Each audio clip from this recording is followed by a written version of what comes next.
Hi viewers, welcome back to HowTo. What if I say your email address and password has been hacked and you have no clue about it? Yes, today we are going to talk about how to verify if our email address and password has been compromised due to some data breaches and how to protect our email addresses from these kind of data breaches.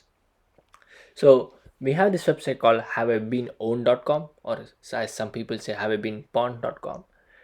This is a website that allows internet users to check whether their personal data has been compromised by some data breaches.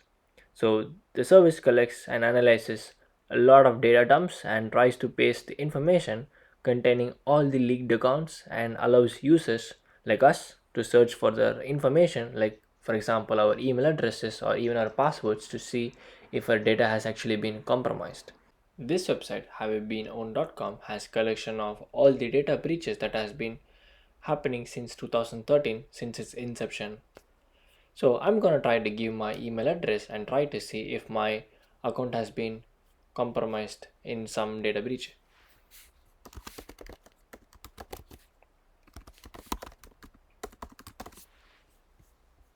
Before I click on this own button, I would like you guys to know that this website has been created by this man called Troy Hunt. He's a Australian web security expert.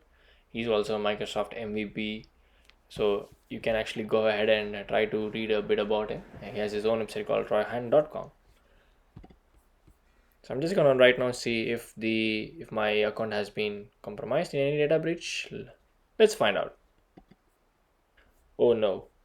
Looks like my account has been breached on two particular occasions, and as I can see, it has been compromised during 2013 when the very infamous Adobe data breach happened.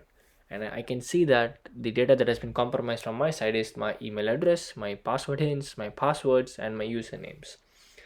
So what does that mean? So say for example, if I had used the same email address and password that I'd used on the Adobe site on some another site, there's a good chance that the hacker might actually use my credentials and try to log into my another website and try to take my data. That's why it's never a good idea to have the same passwords on multiple websites. And also I can see that my account has been compromised in the Zomato data breach, and I can see that my email address, password, and username has been compromised. So how do we protect ourselves from these kind of data breaches? So there is this great way called two-factor authentication or multi-factor authentication. So what does a two-factor authentication or a multi-factor authentication mean?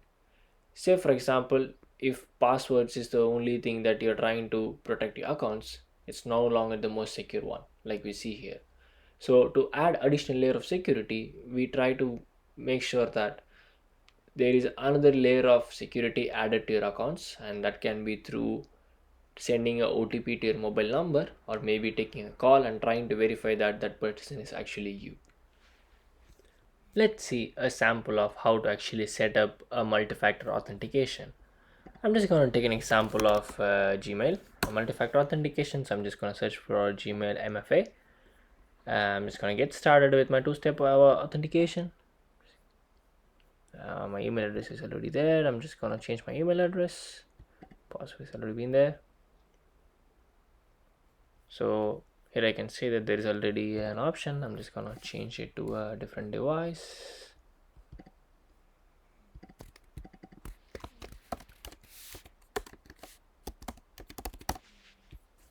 Just gonna provide that, yeah, I would like to get a text message in the code. Then I get a message right now to authenticate that okay, I'm the user that's trying to enable MFA on my account.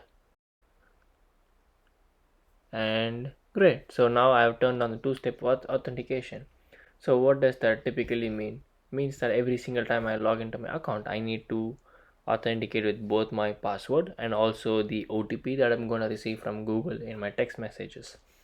And if you would like to temporarily stop the OTP, so what you can do is you can actually try to say that okay, this is a verified device that you have been using, and only in this particular device when you try to log into your Gmail you don't need to provide your OTPs, whereas if you try to log in from another device you need to still use your OTPs.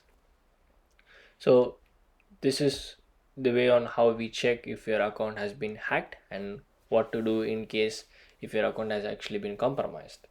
And I hope this video has been really helpful and useful. Try to make sure that all your account passwords are different and try to set up multi-factor authentication for all the email accounts as soon as possible to save yourself from any further data breaches. Thanks a lot for watching, and please do like, share, comment, and subscribe to our channel. Thanks a lot.